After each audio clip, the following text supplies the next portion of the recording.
little bit about Seeds of Tao and what we do here. This MOKR Mastermind is specifically for you guys. It's for us to share and get through the challenges and the obstacles and really set our objectives so that we can accomplish them together and see that progress, be held accountable to a peer-to-peer group. Just so you know, we got a little bit of background noise upstairs. We have another family that we kind of cohabitate with, and so their family is upstairs doing their kind of witching hours. So there might be some background noise. It's not noise. our kids screaming. Exactly. So we have this space for you guys to really open up and to learn and to grow together, and to be held accountable together. We do presentations. And I'm talking to Tanuja because you're the first one here. And so next time we will be back after Thanksgiving. MP is actually going to be giving her MOKR Mastermind. So it'll be exciting to have her do her MOKR Mastermind presentation where she presents her project, and then we mastermind. And that's what we like to do typically. But days like today, what we're going to do, we have a specific focus. Really, it kind of started from our conversation on was it funding, Hannah, that we were talking together on? I can't quite remember. Yeah, I know which of our many meetings, but yes, it was the regenerative investment one, I think. Yeah, so the media one, I don't know, or the ocean one, I don't know. I think it was the funding gap conversation. Okay. And, yes, I think and towards the end, it was, and it's come up in our MOKR Mastermind as well. How do we manage the many different relationships that we're working with at a given point? How do we move those relationships forward?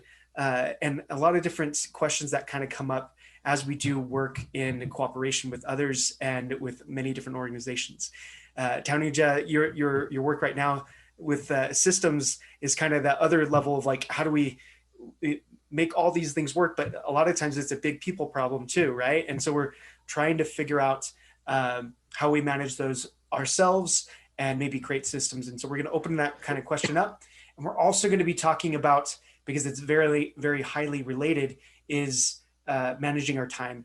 And I am recording. I should be recording. Oh, are you? I am recording.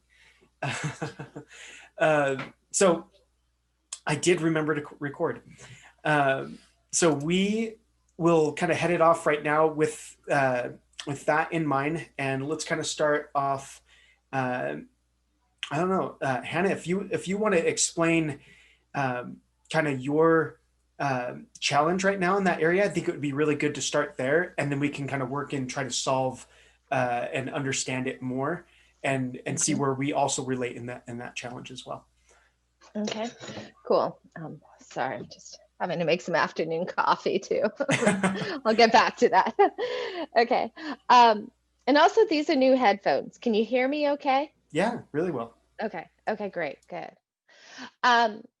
So yeah, I am a networker. I mean, before COVID, I was just nomadic for 10 years, pretty much just going to events, usually 3 big events a week, where I would literally meet like 1,000 people a week and, come away with stacks of business cards and all these great connections to meet. Now I do that through Zoom. And so it's just, I spend all day on meetings and all these people I want to connect with and all this stuff. And that led me to trying to build out the Weaver Network platform. Of like, okay, there's all these people. How can we even like mind map them? And by interest, by location, I need to be able to sort people by lots of things, not just their company name. And so that has been a very frustrating process for the last 2.5 years, not really getting the buy-in and support for the permaculture network or movement, even though this is like a gift to them, not finding the right exact team to come together to move it forward, have spent all of our funding already, paying people for stuff. I'm like, what the fuck am I paying you for? So anyways, still trying to develop this better networking system. And from that, have spent a lot of time looking at all the other platforms that are emerging. So spent way too much time seeing how can we be interoperable with them rather than just building out and getting something done. So that's one piece of the puzzle. But yeah, and so I this summer I've had a lot of people working under me and I'm managing maybe like 20 different projects. And so I tried using Evernote, tried going to Notion, to Zulip, all of these different things. I know you guys were talking about, I think it's Asana. For the TV show project that I'm starting, my mentors were suggesting Airtable. And now I'm starting to see people using Airtable for their organizing of their networks. So, anyways, yeah, I'm just at this like, I desperately need to be able to get my contacts so that they're functioning. Um, because otherwise I'm just wasting all my time not being able to follow up and not at least making my own directory. But then how can I share it with others? And so yeah, that's just kind of where I'm at because it's also like taking this to much larger scales of investing and stepping up my personal level of where I'm functioning at so that then the foundation and the regenerative movement and everything that's associated can be functioning higher. So, That's great. I think it kind of sets the tone for what for the conversation and where we can kind of take it. There's from what you just kind of mentioned there, I hear, maybe what tools and things are out there, maybe what strategies and techniques as well, to manage and to move things forward. I mean, we talked about Asana. That's more project management and time management and team management. Once you have the team, right, and you've had the team, and that's a great tool for that. We talked about, I think, in a prior mastermind, we talked about um, lean um, lean management, lean project management, and other things to the Kanban system, right?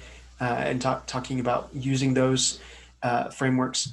But specifically, I recognize this in myself and in a lot of areas.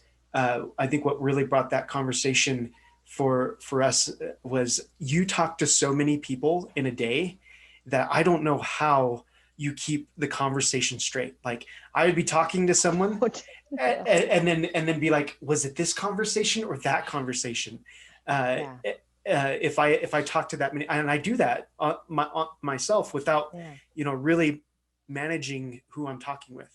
And so what some of the things that I've recognized is you have to track everything in conversations, right? And I think it's so hard to do it in our day and age, especially with COVID and all of these online meetings. To do it, in a notebook these days, and then to try and find those conversations and get back to people. So a tool at least that I would like to share, and we can kind of go into ways of using it and philosophies around managing your contacts, is a CRM of sorts, a content Mhm. relation manager, and there's all sorts. The one that I specifically use is HubSpot's uh, contact relation manager, and that is actually a free one. And then you can pay to do additional things with it, and so it kind of Mhm. scales with you. But if anybody else wants to share their tactics and uses of how they manage their contexts, I think that would be helpful to Hannah and for us as well as a group.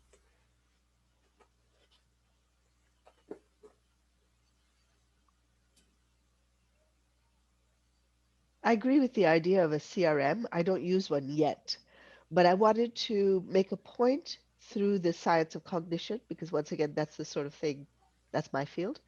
And the idea of cognition is that when you are uh, facing new information, Yes. So all of this information comes into your head, and what it does is it destabilizes your current model of the world, of thinking, and of that topic, which is fine. But to actually then get to a point where that destabilization leads to new understanding, for that you need quiet time. Yeah. And so Yeah. what that does is that all this information, which has sort of jumbled things up, it needs to settle. The Mhm. shape that it settles in is a combination of the information that has come in and the information you've had before. And that is the most effective and fastest way of learning. You can truly speed up your learning speed by orders of magnitude just by taking 5, 10 minutes quiet time after that. Mhm. Yep, Yeah. that's it. Yeah, I appreciate that. And I've been like trying to see, okay, how can I schedule in like, time after each meeting to yeah, take a breath, to organize, at least put into my to-do list once I get some kind of system to, because I'm taking notes constantly, but then it's like, okay, they need to go somewhere. And yeah, I feel like my brain is melting. I don't know if that's because I'm getting older, because I'm just on the computer all the time, because, with COVID, life is not the same stimulation of actual people like I'm used to. Um, and so, yeah, it's my brain's getting zoomed out. Yeah. So the thing we've been taught, certainly in corporations, is you schedule yourself back to back to back to back to back, right?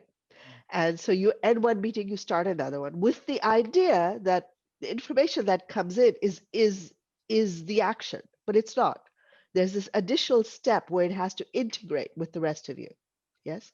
Yeah. So without that integration, what you'll find, what anybody will find, is that you'll have gone through 50 meetings, each of them with new and wonderful information. But at the end of it all, you have learned two things.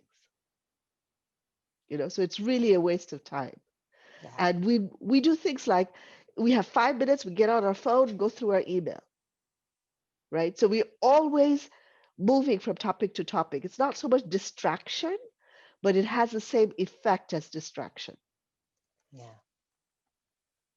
Yeah. I've been trying to meditate at least a few minutes before I get up in the morning, to at least calm the nervous system, at least before I get going. But yeah, it's throughout the day. I think I need to get rid of the calendar thing, because people see a little gap and they fill it in. And it's like, oh wait, no. And so anyways, um, Yeah. I think we Just talked to about, oh, go ahead, MP. just what's frustrating too is when, and we've talked about this, Hannah, too, when you have like a bunch of amazing notes and then you never go back to them at all. And you took all these, like, you're like, oh yeah, wow. And then I'm like, well, but then I feel like the stuff that is important, like I think the act of writing it down, well, maybe not physically, but writing it down makes you remember a bit better. And then things do pop back up again later. Then I'm like, oh yeah, like not everything you write down is necessarily going to be important for later. And maybe not beating myself up about the fact that I can't like go review every single amazing contact or thing that the person mentioned, but just knowing that some things will be relevant. And I don't know, there's just that yeah, having endless notes. it's, I think that part of the mental issues that are going to come from COVID and everybody being forced suddenly to do this constant communication, and especially young children that were taken from school and having to do this, it's, we're learning differently, but then also the chat. It's like I'm in a lot of classes and trying to listen to the lecture, but then everybody's having a million conversations here and sharing a million resources and all of this stuff. And it's just like, yeah, our brains, The chat is in the difficult. really I don't even look at difficult. the chat during our Zoom calls. It's so hard for me to Yeah. do that. And then I'll save the chat after, and then I try to go through it. But even still, it's super Yeah. hard to Yeah. go through the chat and decipher what this information Yeah. means. while in context of what you were doing. And if you're doing that while you're on the meeting, you're so distracted. Well, so I'm dyslexic. I have to be so hyper focused on something. I can't even take notes. If I take notes, it's action steps actually. And actually, I've learned to do this in a lot of scenarios, and maybe this will help in your scenario as well as Hannah. Is like, what do I need to do from these meetings, and how do I decompress afterwards as well? When you meet with someone, and through any meetings that you have, the only notes that you should be taking, and I actually got this from a guru, and take it for what it is, right? It's been helpful to me, may not be helpful to you, but I only take action steps now. And I write down every single action step as my notes. So if it comes in to my head, or if it's an idea that's actionable, oh, I need to do this, follow up with him for this, follow up with her to create this meeting, or and so I only do action steps, and those action steps actually go into my content management system. If I'm taking physical notes on, which I rarely do these days, and I'm writing them down afterwards, I don't schedule myself, because you can do buffer times on your scheduling now, right? Within, you can set your buffer times to 30 minutes, or I don't even I make sure people don't schedule me the day of or 2 days of, right? So they have to schedule me sometimes, a week out or something, just to find a time that works. And I've done this right now. I'm in a stage where I'm trying to get a bunch of interviews for the podcast. So I allow for more time in my day, and especially because it's international, I have to set it for an earlier time in the day and a later time at night that people can book me. But I only do that for a period of my life. And once I'm booked out, then I set it to, this is my production time. You can only reach me during Tuesdays for meetings, right? And so you can do that and chunk areas of your life. That's why I figured this would go into a time conversation as well.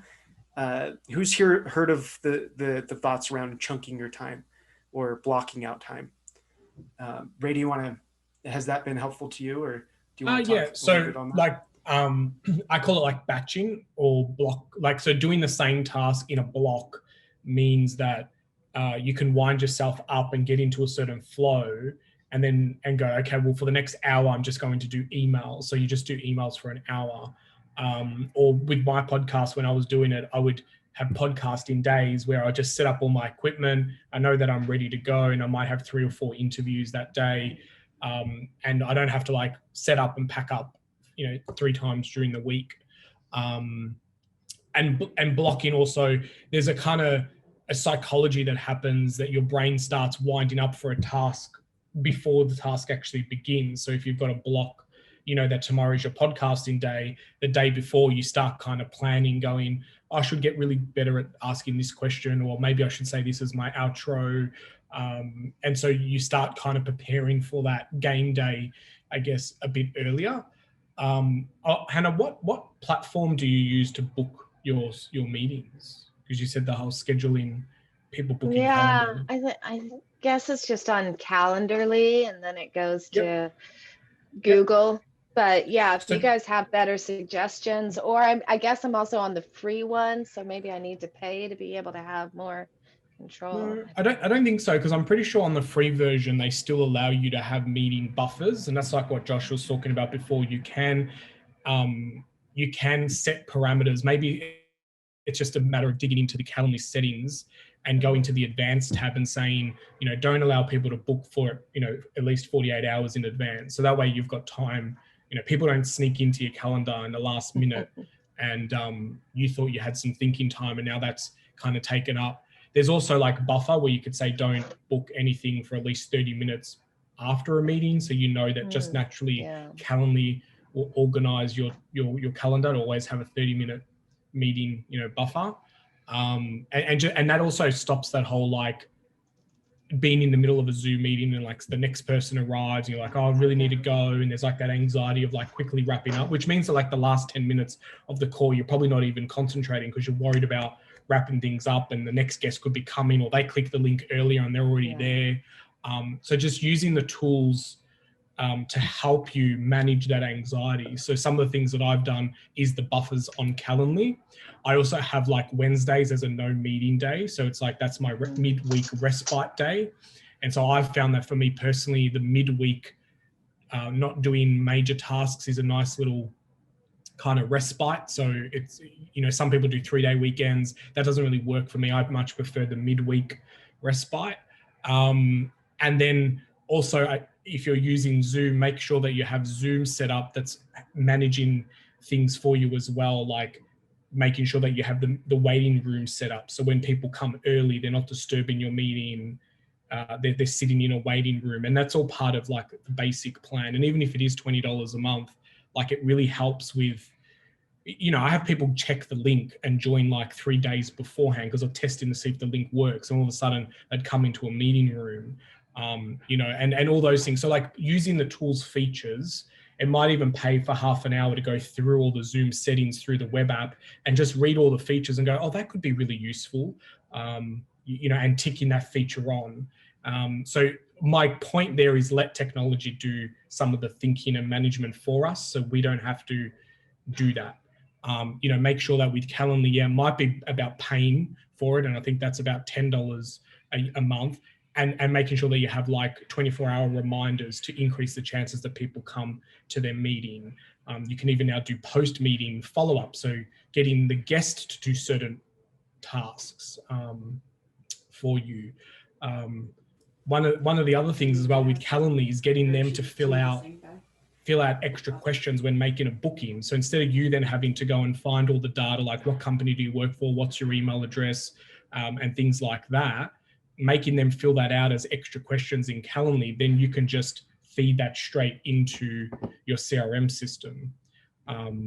So you don't then have to go and spend time finding that information out. And I'm a big believer of that as well. It's like, if you can't fill out my Calendly with 5 extra questions, then I probably don't want to meet with you anyway. It's like having little hurdles. It's like, that's a gatekeeper in a way. And I also get them to write out, what is this meeting going to be about? So if I do have a back-to-back meeting in my calendar, I can quickly click and go, okay, they're going to be talking about a JV agreement. And then I can quickly switch into that mindset. So I want to have all the information that I need on that calendar event. I don't want to have to go and dig in an email to find out where they're from or what their mobile number is and things like that. Like, yeah, just let the technology set you up for success. That's my point. So and to talk just a little bit about technology, HubSpot, I and you can set up your Calendly to go to your HubSpot as well, but HubSpot actually has the Calendly feature for free as well, and it works quite nice because it'll send it to my meetings will send it to my contact. It'll create a contact for them, and if I put down my questions for that, I know exactly what's happening in that meeting too. And so I've done the paid version at times. I've done the free version. Right now, I'm just in the free version. Where we're at in this business, but my last business, we paid for three or four of us to have a paid version for sales. So that we can get that information, because we had 4 people doing different types of meetings, right? And it was really good because because I was passing on. So this is working with the team, right? If I am passing that contact over to someone else because I can't make that, it was super nice to be able to have that information already available to them, or to be able to schedule who's going to handle a certain meeting and kind of pass them off. And so we would do different types of meetings and set up, oh, here's the meeting for, the first sales conversation. Here's the meeting for the last sales conversation. Here's the meeting for the onboarding. I can set up my meeting for onboarding a client and then have that person that I need to take care of that meeting notified as soon as that they fill out that form for the onboarding meeting. So I send them the onboarding link for that specific type of meeting, right? And you could do that with Calendly as well. And you could also set it up to send to your specific CRM. And this is all really easy, easy and well done to do if you're just managing a CRM and a calendar program, right? I think you have to use those together, or else you kind of lose track of the real value that you can get from scheduling and maintaining your meetings, right? I also just wanted to throw in, there is power in saying no and prioritizing what types of meetings you're taking at a certain time. Not to say that that's what you're doing. I spent a lot of time in that sphere when I was working on my photography business, and I was just doing like mad networking, but not all networking is created equal, and some is really more valuable for you right then than at other times. And so it's helpful if you have some, a certain like goal for the month, or like if you're setting up a WIG, like a 3-month goal, and it's like these types of meetings get prioritized, and maybe these ones need to really get pushed out because I'm working on this and what is really serving me and getting me to my goal. Because there's a lot of good meetings that I can have. There's fewer better meetings that I can have. And there's even fewer like gold nuggets, like best meetings that I can have. And so being aware of that, because your time is so valuable, especially when you have lots of meetings.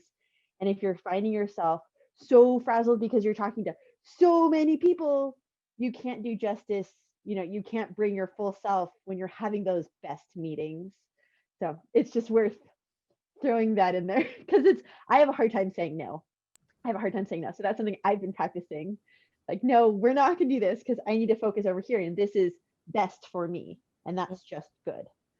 Yeah, and it's like, how important is that meeting now? Like, can you just have it in 2 weeks? Like, if it's just a introduction meeting, that's what I do. And I can't, the back-to-back thing drives me crazy. I can't do it. And also, when you leave yourself chunks of time in the day, you're flexible for like those unanticipated meetings or things that you want to go to, or somebody's like, oh, I can only talk tomorrow, and it's like a really important conversation, whatever, and you are able to attend those. Like, I have that happen all the time. I'm like, wow, if I didn't do this, like I wouldn't have. So I leave myself this buffer times so that, but not, yeah, I'm not like as busy as Hannah, like so many different projects. I have a place-based project, which I find is so much easier now that we can actually like just meet in person, or everybody's right here. Like, it's amazing. My team is in this vicinity. It's really, and that's the problem with this global pandemic, and then like you're like, oh, you could, like, everybody's just there all the time, ready to talk. All the time, all around the world. And I haven't even met most of these people in person. It's just like, it's so crazy. But yeah. I really appreciate all of this, but hope it's useful for other people as well, and don't want to like, take all the airtime, because I know we did kind of dive into some of this before too. And I don't know, Nabil, is there anything that you want to ask or contribute, or is there any way we can bring you into the conversation? I had all of those, HubSpot, Monday. I tried almost all those management tools. I quit them all. I hired someone to manage my time. But what I've been doing for several years now, and it's been taught to me, and people say I have a great memory, but the trick is twice a day I'm not here. I take a nap at 1 p.m. religiously, and everybody is looking for me. Where's Nabil? But it's my nap time. There's nothing they can do. It's like I take this 45 minutes, 15 minutes, I think about my morning, 30 minutes I sleep. And at the end of the day, I always recap the day. So I take like 30 minutes a day, maybe less, maybe 15, 20 minutes. And I just think about the day I just had, and person I met, and just, rewinding the day. I found out it was a great tool to, get it better. I guess all this, well, we touched on it. Everybody talked about it a little bit. That lady earlier, she explained it way better than I did. So I thought what she said is great. But this is what I've been doing uh, for several years. I cannot finish the day if I don't rewind it, or if I don't, then it's the first thing I'll do in the morning. But even then, when I do it in the morning, the next morning, there's already a few stuff, that I've forgot. So yeah, taking the time to rewind is great. And if I could, I would do the buffer thing. It would be more Mhm. flexible. I would be not that late every meeting. I would have a little bit of time, but often I can't. So you do the Yeah. best that you can, I guess. Mhm. Yeah, I miss that about living in Europe and having the siesta time and just taking that break. It is so important. Um, I'm curious who you hired for your time management. I tried bringing somebody on this summer and it was a big failure. So I'm wondering, like, is that somebody locally that you work with, or did you hire out for some service, or how's that going?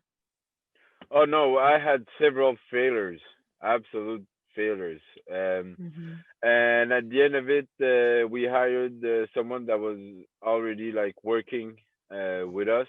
Um, well, she was my one of my partner had a restaurant, and she had a manager in the restaurant, and she was great. She was working very well. And when he sold the restaurant, we kept her, and she's been doing other businesses since. But she's managing the time for my partner and the agenda and stuff like that. And she always reminds us of stuff that we have, meetings. But I've had anything that touch people, human resources, human skills. I find it very difficult to find and keep, and also being competent. Those are all different things. And if you wanted if you want that person to, know the field, what we're doing from a sustainability or permaculture or whatever standpoint, then it becomes almost impossible. So I don't know if that was really positive, but it's not that Yeah, easy. But when you yeah. find that person, uh, treat him or treat her very well. That's all I can say. Yeah. When you find that unicorn Yeah, among yeah. them.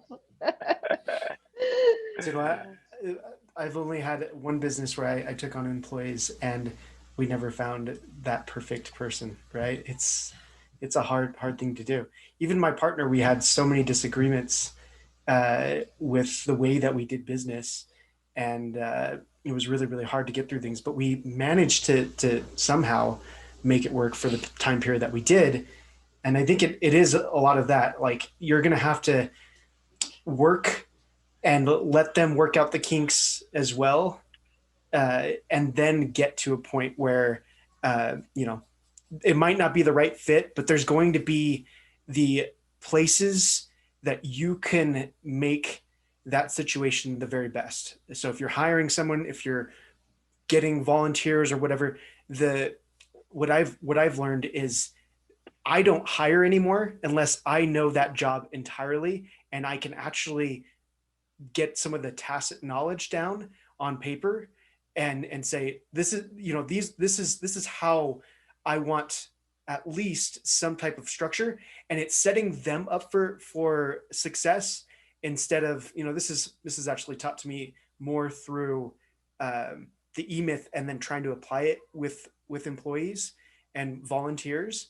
But um, the book The E-Myth kind of walks through this as well, as like, learn how to do the role, those lower base roles really well. So if it's finances and you hate finances, at least know it for what you need to have done in your business, and then make sure when you hire that role that there's at least some type of process already set up, that you can teach a process and teach some of that tacit knowledge. So I was told to never set them up for failure, and always set them up for success, right?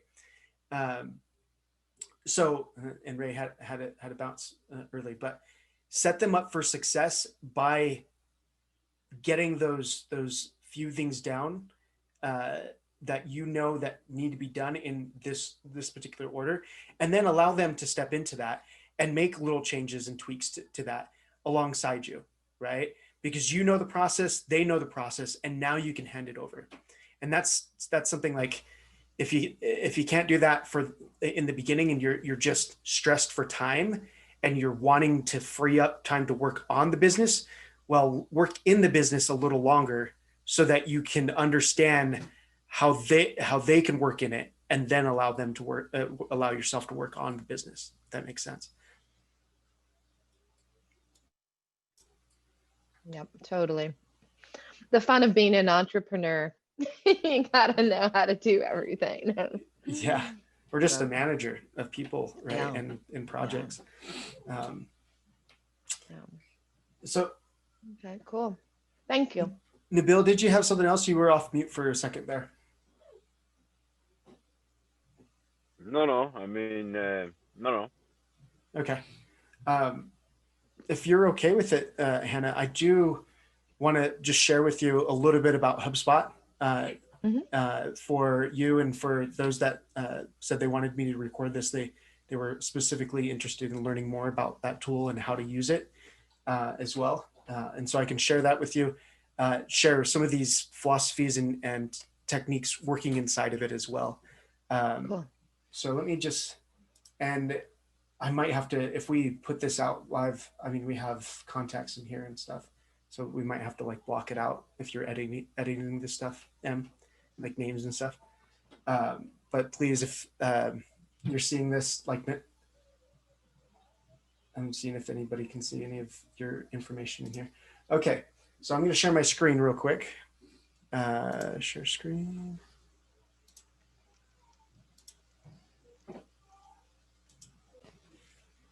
So this is HubSpot. HubSpot is it's a kind of all-in-one tool. They started off in marketing automation tools, and they've worked into several different things. But I use it mostly for my CRM. I've used it for the marketing side of things, and the way that it works together works really well. It scales really well. It does get pricey, but you should be making money if you're using the tools at that level, right? If you don't need to use those tools at that level, you just use the freemium version, right? And there's ways to use the freemium version for longer periods of time. That's why I really like this. So I can see all my contacts in one area, but really what I try to manage here, and the big pieces here, is under this kind of sales area. This is a free setup. I can set up my meetings similar to Calendly. And for the free version, you can only set up one, but you can go in and set some of these things that we were talking about here about buffer periods and so forth. If we go into here, you can kind of set these different things. You can set your availability, what your notifications look like. So this is, rarely do I get someone miss a meeting that they've scheduled, right? Because they get so many here, make sure that you're showing up to this meeting. And MP probably knows this well. Anybody who signs up for meetings, it's all automated. And I get a lot of people responding to automated emails. I'm like, great, yes, show up. Yeah, so you can set your buffer times, you can send reminders, schedules, availability, the form questions, like Ray was kind of saying. The customized questions are on the paid version. And I think just for the next upgrade for that is like $10. It's very similar to Calendly. And I've done, I've paid for multiple users. It's been very seamless, and it's worked really well. It is $10 per user, so I guess it can get pricey that way if you have a bigger team. But again, having a bigger team, meaning that you're able to manage, have the bandwidth to be able to manage the team and pay for those pieces of the team as well. I would say that's almost a given once you have a team. is that you have to start paying for some of these tools to make sure that things are operating a little bit more smoothly, since we're always doing things digitally these days. Even during my last business, which was the branding, it was before pre-COVID.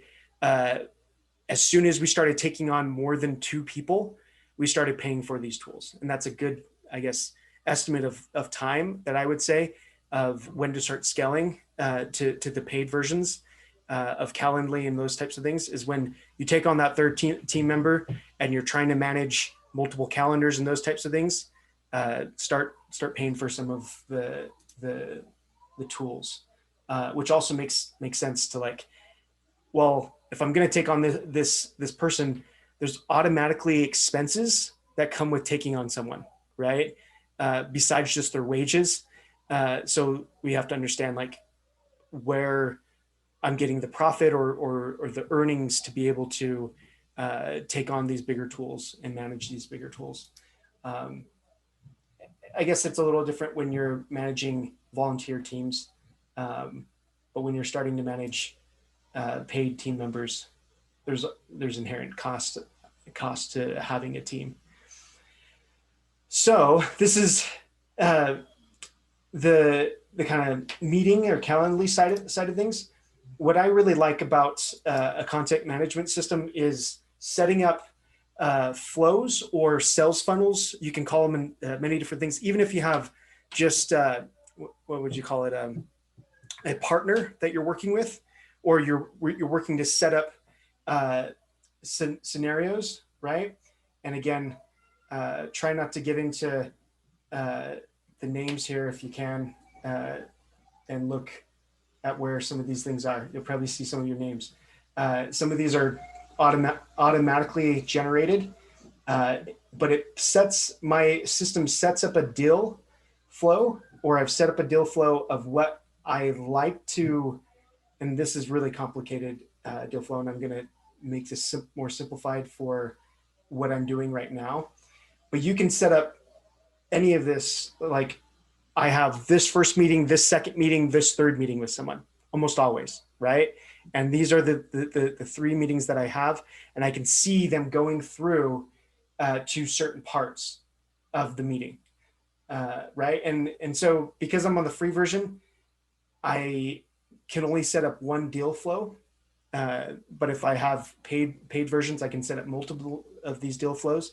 And so if you're on the free version, I would say set a general deal flow up of like, what does it look like to have a partner go through different conversations, as well as a client, as well as, there's certain things that you want to, so there's like the awareness stage. And this is why I'm going to simplify mine to an awareness stage, a consideration stage, and a decision stage. Everybody has to go through those same type of stages. Maybe you add some different things of like, for partners, like you can say, see, this says Pando Academy, this one says Pando, this one says Orchard Design, right? So some of these here, I just added a tagline for the type of work that we're doing, but they go through the same deal flow. That makes sense, right? And so they're all contacts, but if you go into the contact here, again, I'm being really vulnerable. We're sharing our stuff that's going on. Do you want me to go into this one? Because this is actually your client. It's fine. Okay. So this is one of our clients that we're working with on design. You can see this is the deal, and you can see that where it's gotten to. We've closed this one, and then what we would do is we always make sure that there's another deal set up for this, right? We haven't actually set up another deal, I think, for this one. Actually, we've actually closed something else with them after this, haven't we? And so we're behind on our own stuff. Finishing implementation of the previous step, okay, and then this is their next step. So we set up that, and then kind of the organization here, we have our contacts within. This is a couple that we're working with. So it's 2 people, and we can go into, if I talk to this person, I can go into that person and view the notes from that person. but it will show up, everything will show up on the current deal as long as they're attached. So if you have multiple contacts within a business or you're working within a project, you set up the deal for them, and then everything will go into this activity flow. So you can see what's going on, right? And Emily, maybe I shouldn't have gotten into one of Emily's ones because Emily doesn't log every call, I don't think. She doesn't have the habit that I do, because I'm the one that's mostly on the phones and talking with people. But every time we get on a conversation, we go in, we add, I usually just do notes, but I can log a call and just say, what that call was about. You can select an outcome here. If you're doing like just trying to call and get a hold of people, if you're doing cold calling, you can say, oh, there was no answer, I didn't get a hold of this person. This is some of like, we were talking about like building a list together, Hannah, and calling through that list. We can put everybody within the CRM and say, oh, set up a task. And again, after every single conversation, you set up a task, right? And you set that task and you put it within the deal flow that you're doing. And I set up you can set up different cues.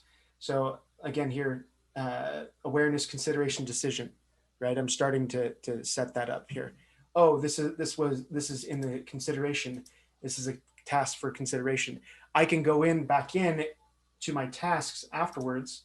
So if I set up the tasks, and this is where I spend most of my time actually, is within tasks. So I spend a certain amount of my day going through tasks that I've set up with with the people that I've talked to. And remember, I just do action steps for each meeting. And so I have tons and tons of follow-up tasks, but I can sort them based on the cues, awareness, consideration.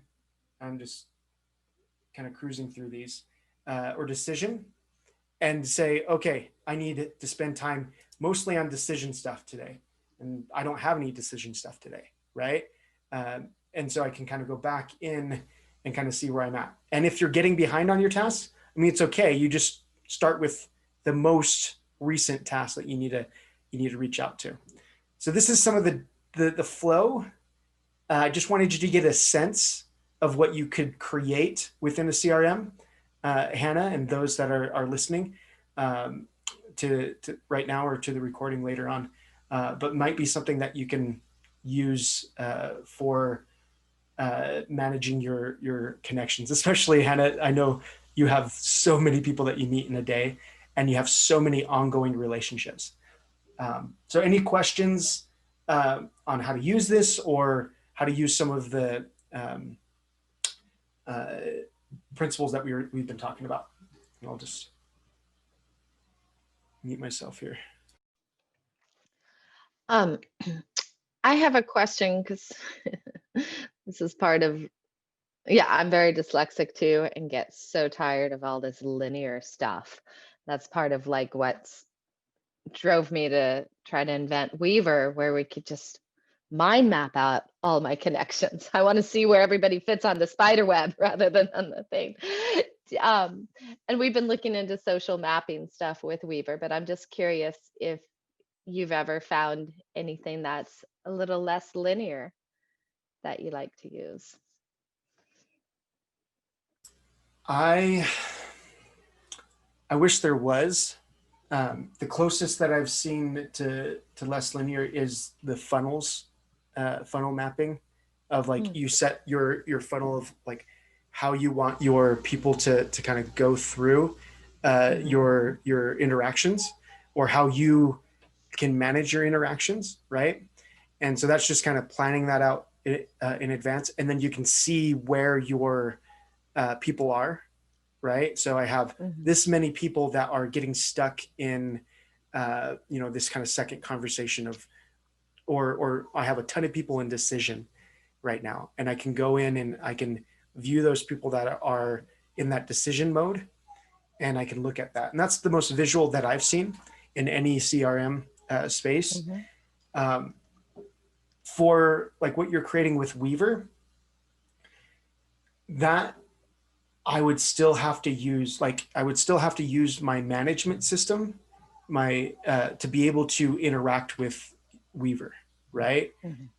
So I would still set tasks. I would still set things to where I can see where people are at in my process, right?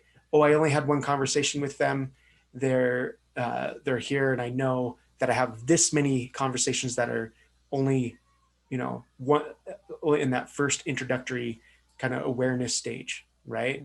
Well, then I want to make sure that someone's in, that I'm moving people past that stage, set up process, set up ways of helping them move forward.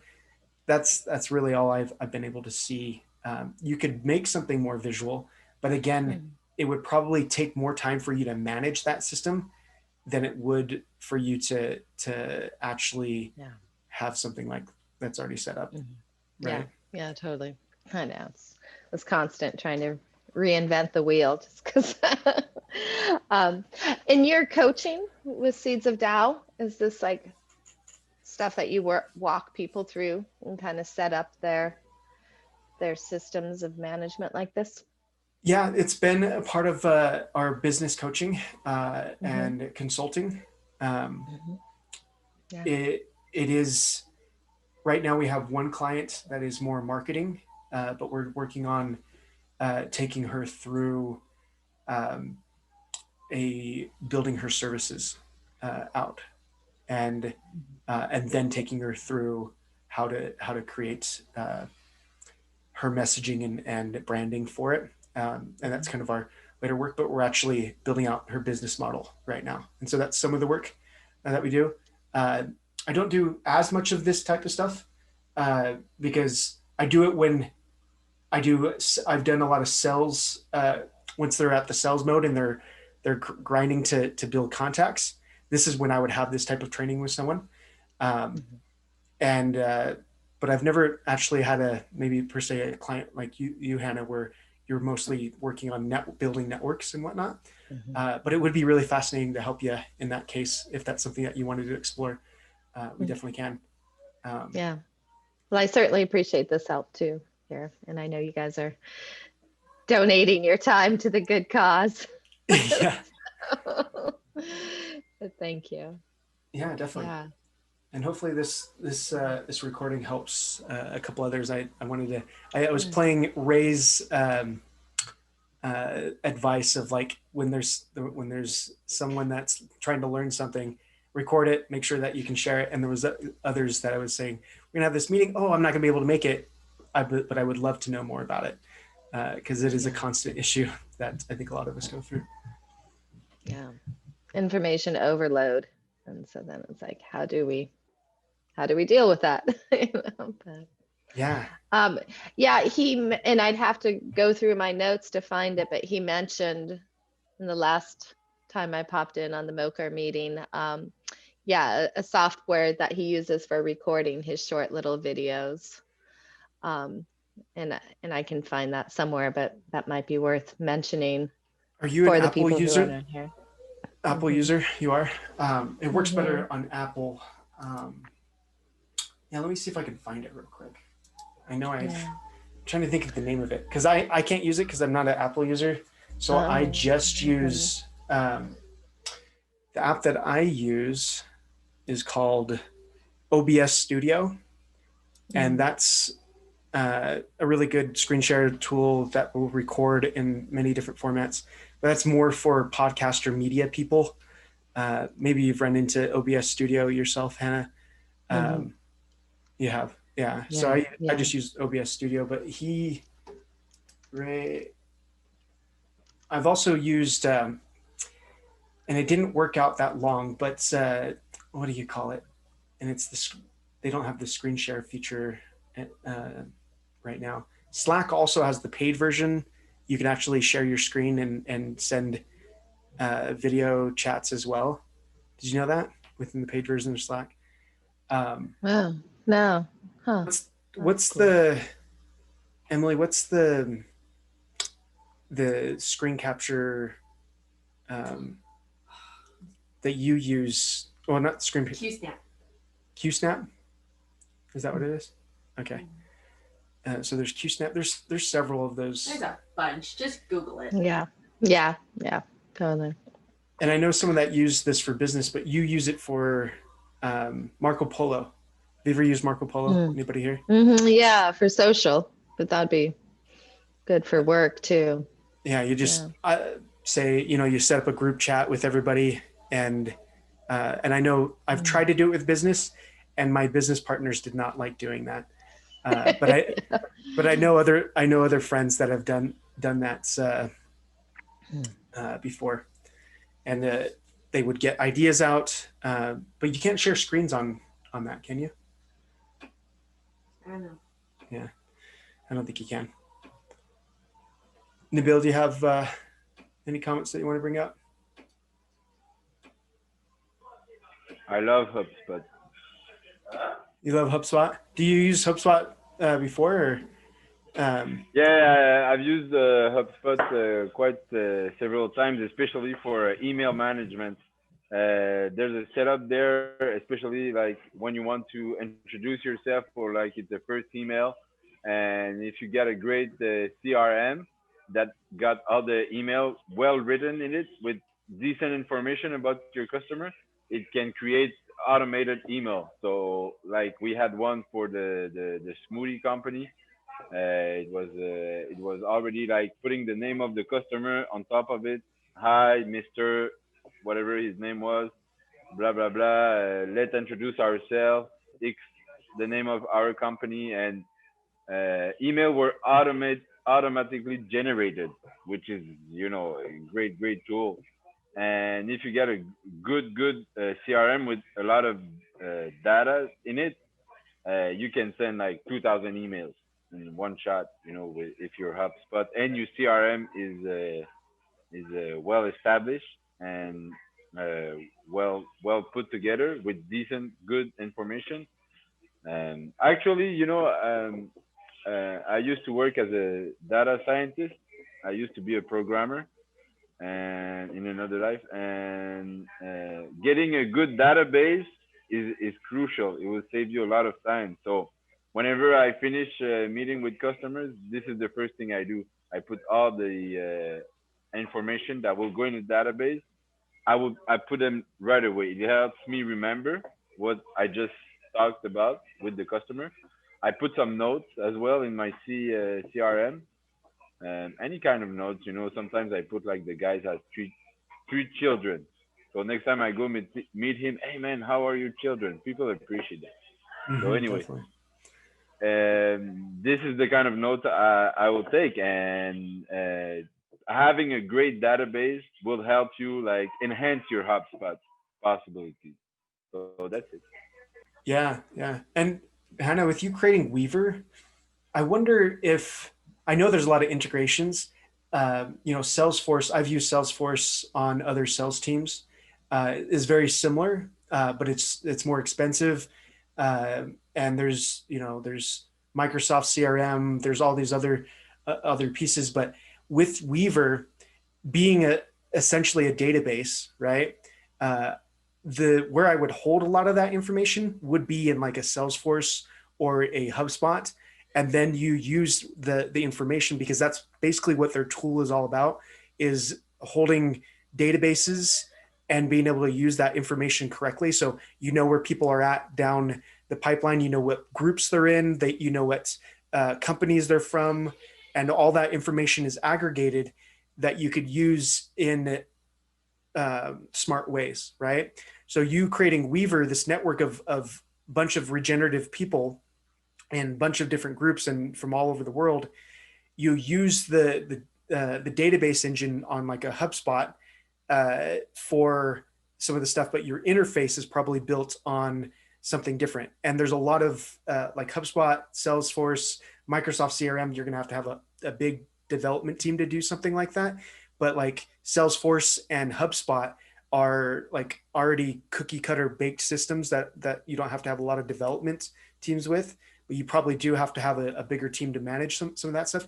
That's why some of the complexity of building the network that you're building, I would love to build that network, but it would take, I would say, fundraising from the start to build that network, because to build it the way that I would want to envision, because I've thought about creating a network like that, to be able to build the database and make sure that it's functional and you can do some of the automation stuff behind it. But that's essentially what I would set the database on, or set all my contacts within, would be like a Salesforce or some type of large CRM service, and then use the integration of, and some of, I know there's some bigger, I'm not even sure some of the networks that you've looked into already. I know you've been looking into those systems for your platform, but some of those bigger services that you would pay a lot for already have the interface, how you can create the interface plus the CMS. I know Mighty Networks is new, and I looked into them a little bit. Their content management system isn't where it needs to be at all. And some of the other ones that I've seen, they look pretty, but their back end is trash, right? And they don't have ways of working with other people's backends, like working with a CRM system like Salesforce or HubSpot or Microsoft CRM, where you would have to have some developers and so forth to actually create things with. And you still need, like, even with Salesforce, you need developers. HubSpot, for bigger projects, you would probably need some developers to create things and create landing pages and those types of things that interface with your network. So that kind of came up in just thinking about what you're creating with Weaver as well. Yeah, it's been tricky, like, wanting to stick with people that aren't like part of the mainstream, and really we spent a lot of time analyzing the ethics of companies. And Salesforce, I haven't wanted to go there, but as a nonprofit we would get it for free, and they do give away a lot of money to especially climate change projects. So it's like, okay, so I don't know. It's all pretty much up in the air right now, what's going to happen with Weaver next, but that is one of the things I'm considering. But yeah, I didn't know that HubSpot could work as that alternative too. So that's good to know. Yeah, I forgot that Salesforce did some of those nonprofit things. That might be something for you, Nabil, as you build out your connections to be able to use Salesforce. Did you know that they do that? Salesforce does that, Nabil?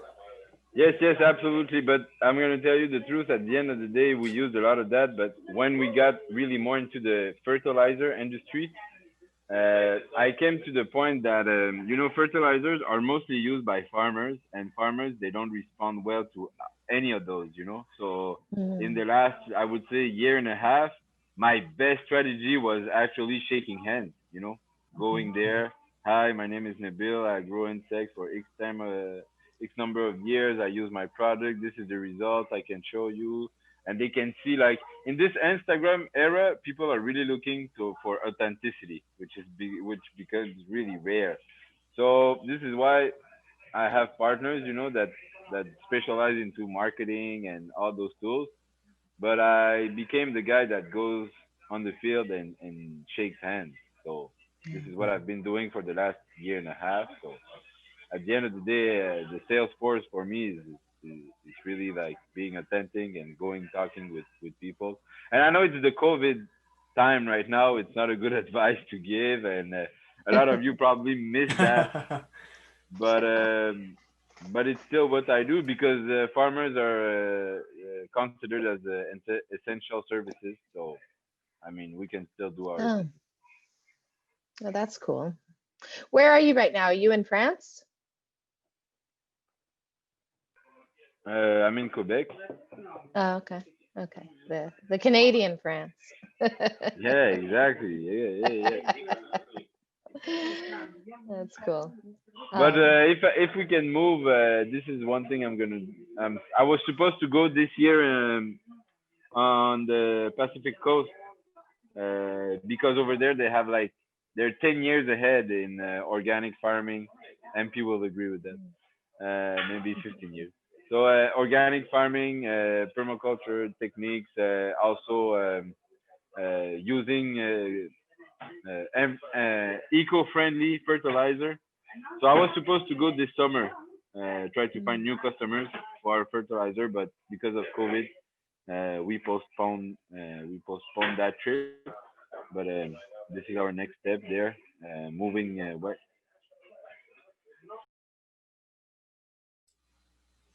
Right, I'm excited for you to build going over to Costa Rica and that moving forward as quickly as it has, just within the short time that we've known each other and everything that you've been working on. MP, is this helpful to you right now? The going through the CRM Not stuff? so much. I don't feel like I have the same quantity of connections. Contacts. I don't know. I have a more organic way. I don't feel overwhelmed by like, I don't know. I'm more like the universe gives me what I need when I need it. And if I lose somebody's contact, it's probably because I needed to lose it. You know, yeah, not so worried about, I don't know, about, yeah, but I like listening. I love hearing about other perspectives and other things, and things that are going on doesn't necessarily need to pertain. Thanks though. No, but MP, you've got great networking skills, and you're easy to approach, and you approach people very easily. And I think you should keep doing your way. Thanks. Yeah, I don't feel like I used to have like FOMO, I feel like that's the thing with FOMO, and feel like you're missing out on all this. And I just trust in the universe now, because like my daily life like keeps showing me that I'm just like doing the right things all the time. And I think when you're on that flow, it's like I don't doubt that so sometimes when I get flustered about like missing out on that conversation, or I didn't get that, like I just ground myself, and I'm like, those people keep coming back if you need them, and just don't worry as much, and you're always on the path that you're supposed to be on. Well, everybody is. The universe is organizing around your success. That's what I say to myself every day. I agree with you. I love that affirmation too. Yeah, so, exactly. And I think there's a healthy respect and understanding of doing things that way, and we're bringing yourself closer to that if you are managing a lot.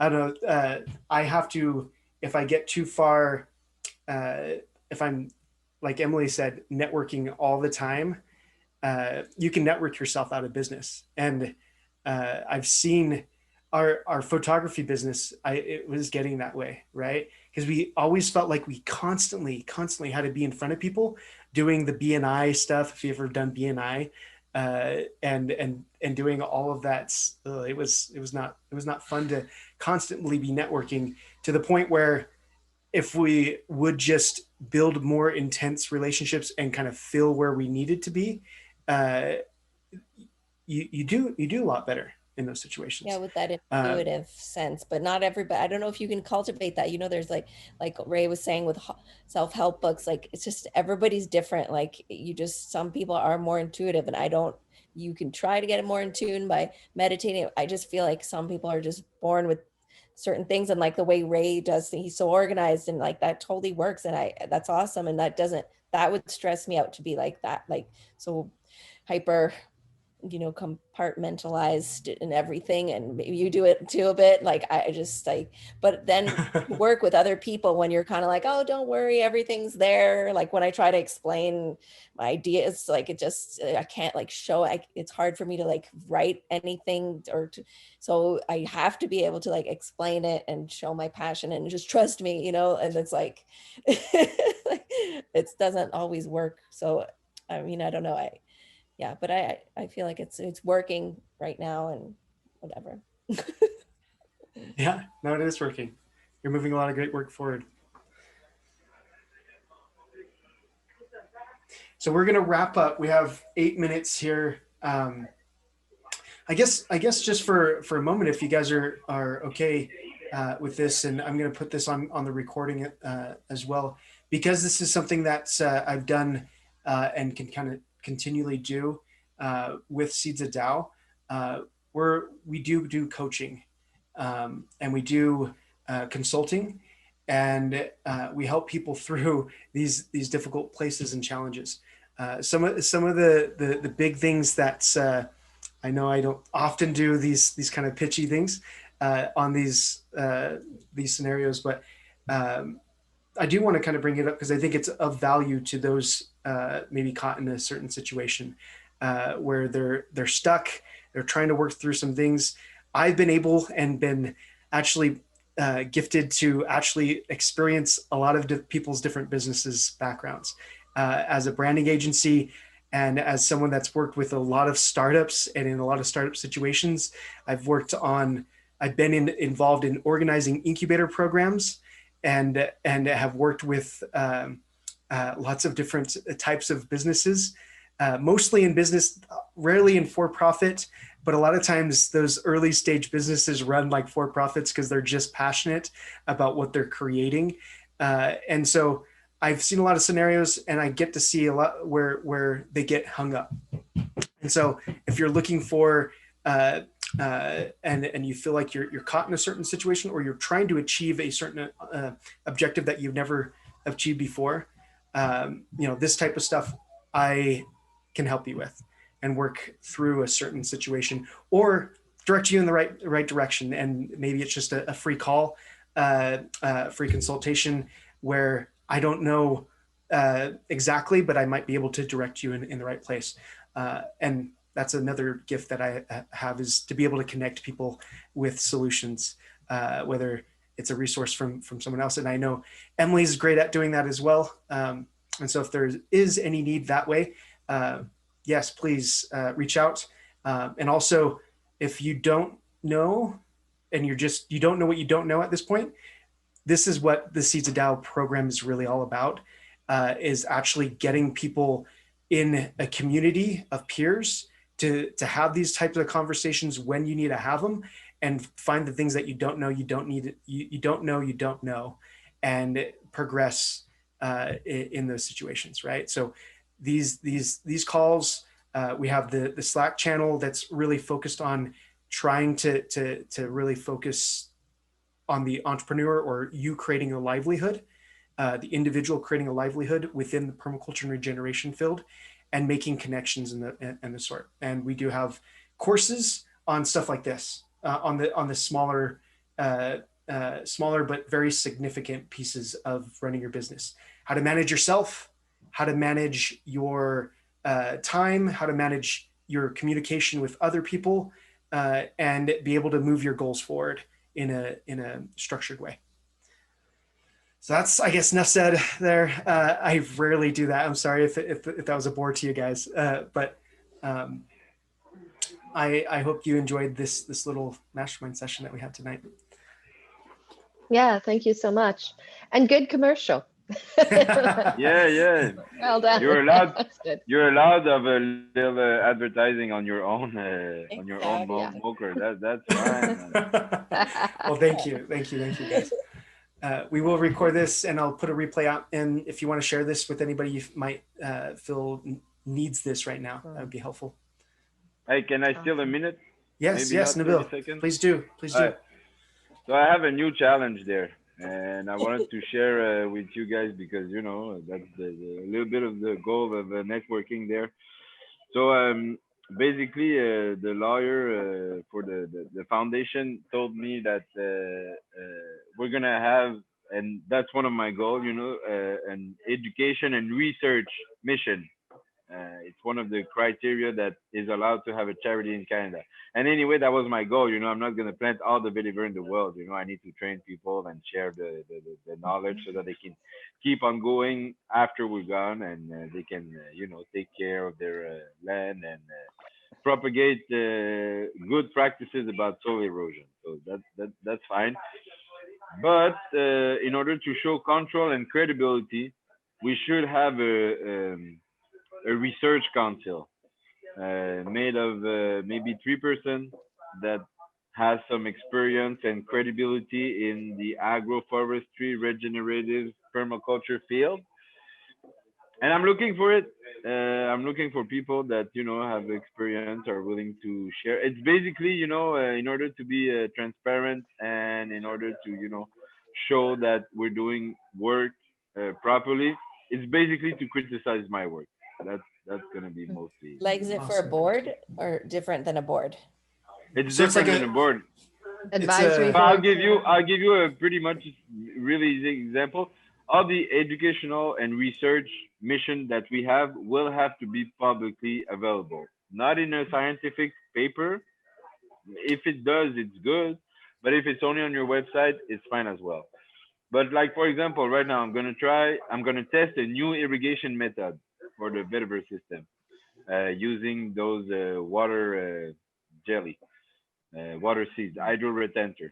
And so I'm going to make an experiment, and I'll have to publish it on my website or our website, or it will have to be publicly available. But the method I will use to make that experiment will have to be reviewed by, by people, that are, would say, specialists in this field. So they'll have to criticize my methodology. Am I doing stuff the right way? Do I use, I don't know, enough is my sample size big enough, for example? Do I use proper control? Like I'm gonna make 1,000 vetiver slip, and each of their per 100 will have a different irrigation method, and I'm gonna have 500 that has no irrigation at all to compare. So is that a good method? Is that not a good method? I need people that oversee and give me their opinion, their idea, criticize the methodology I'm gonna use basically. And yeah, I'm sending this in the universe. Maybe I it's already gonna. know somebody who you can connect with. This girl, Christina. I met her in Regeneration Canada, and she's doing her PhD at McGill, and she's doing an amazing ecosystem restoration project like in Quebec. You should meet her. She's in Montreal. But Christina. Christina Mozdovsky. I don't really know how to spell her last name. It's like a Russian last name. I'll just connect you guys because she's already yeah, and I don't know if she can't help, she'll know people because she's like PhD, blah blah blah, researcher, and she'll know other people. Yeah. Yeah, that's good. And And anyway, she happens to be in Quebec. It's not like it's just a. oh wow. I know Oh it's, wow. but no, You it's make not my like day. it's on purpose. But I mean, that's cool too. That's like, yeah, okay, I'll write it down. You could go shake her hand. That's amazing. That's what I do. Yeah, exactly. I know people working on it in Africa. Yeah, but I'm not sure if they're at like the level that you're looking for. They're trying to figure it out too. Not. So the education industry needs to do this. Oh, sorry. Oh, I was just going to say, if you ever get to the point where you want to be fiscally sponsored in the US to be able to get US donations, that's something that Abundant Earth Foundation could work with you on. We're fiscally sponsoring refarmers and a number of other efforts within the GRC. So, and yeah, if the Weaver network was built out and functional, it'd be really easy to just put in vetiver and find everybody who's working on it and educate people about it.